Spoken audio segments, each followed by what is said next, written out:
Facebook থেকে $1 কত টাকা দেওয়া হয় কিংবা $100 কত টাকা দেওয়া হয়, অথবা ইউটিউব থেকেই $1 কত টাকা দেয় বা $100 কত টাকা দেয়। আপনারা যারা নতুন কন্টেন্ট ক্রিয়েটর, নতুন মনিটাইজেশন অন করেছেন বা অন করবেন, তাদের কিন্তু জানার ইচ্ছা হয় যে $1 ফেসবুক থেকে কত টাকা দেয়, অথবা $1 ইউটিউব থেকে কত টাকা দেয়। প্রথমে আমি ক্লিয়ার করি যে ইউটিউব এবং ফেসবুক থেকে $1 সমান হারে টাকা দেওয়া হয় কিনা।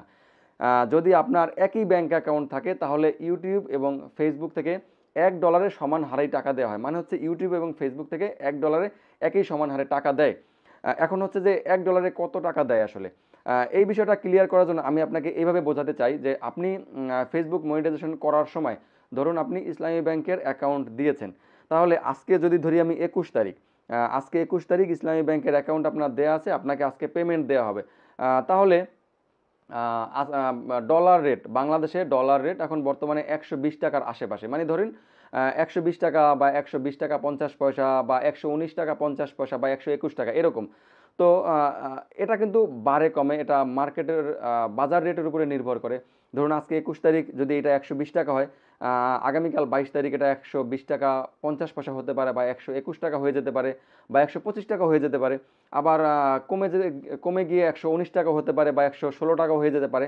এটা আসলে প্রতিদিন নির্ভর করে, শেয়ার বাজারের মতো। আবার এখানে আরও কথা আছে যে সব ব্যাংকের কিন্তু আবার সিস্টেম একরকম না। ধরুন আজকে 21 তারিখ, আজকে ইসলামী ব্যাংকের ডলার রেট যদি হয় 120 টাকা, সেখানে ডাচ বাংলা ব্যাংকের ডলার রেট কিন্তু 120 টাকা নাও হতে পারে, এটা 119 টাকাও হতে পারে, 121 টাকাও হতে পারে।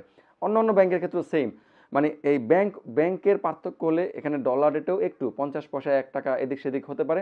আবার দিনের উপরে নির্ভর করেন, আজকে 21 তারিখ যদি হয়, তো আজকে 21 তারিখে যদি 120 টাকা রেট হয়, কালকে 22 তারিখে গিয়ে এটা 120 টাকা নাও থাকতে পারে, 121 টাকা হয়ে যেতে পারে, আবার 119 টাকা হয়ে যেতে পারে। তো এটা আসলে প্রতিদিন চেঞ্জ হতে পারে এই ডলার রেটটা। তবে বর্তমানে 120 টাকার আশেপাশে আছে।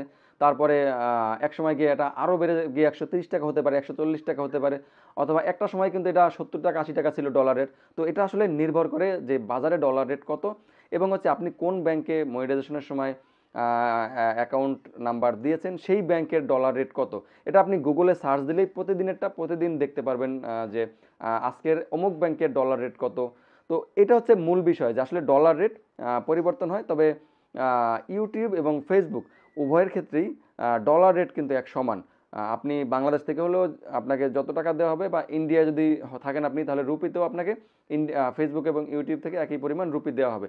ভিউয়ার্স, আশা করি আপনি বিষয়টি ক্লিয়ারলি বুঝতে পেরেছেন। এরপরেও আপনারা যারা কন্টেন্ট ক্রিয়েটর, আপনাদের যদি এই সমস্ত বিষয়ে আপনাদের কোনো ধরনের প্রশ্ন থাকে, আপনি কমেন্টে আমাকে জানাতে পারেন। আজকের মতো এখানেই বিদায় নিচ্ছি, দেখা হবে পরবর্তী কন্টেন্ট নিয়ে। সে পর্যন্ত সবাই ভালো থাকবেন।